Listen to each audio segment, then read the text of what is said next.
guys, it's Rebecca with ThinkCrucial.com, and today we're going to be replacing the blender blade with the ThinkCrucial branded Cuisinart SPB7 and SPB4562 replacement cutting blender blade made to fit your Cuisinart Smart Power blender.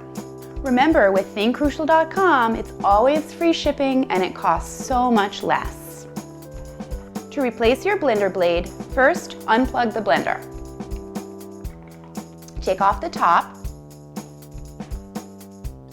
and unscrew the existing blade by turning counterclockwise, holding the inner ring. Be very careful when doing this because the blades are very sharp. Lift the black bottom off and then grasp the black circle and the rubber seal, removing the blade. Grab your ThinkCrucial branded blade, making sure to include the rubber seal,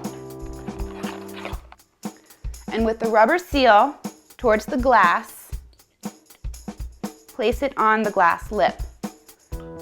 Take the base, holding the inner ring, and turn clockwise to secure,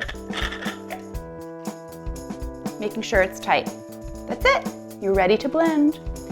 And remember to visit us at ThinkCrucial.com for all of your household and replacement parts. Thanks for watching.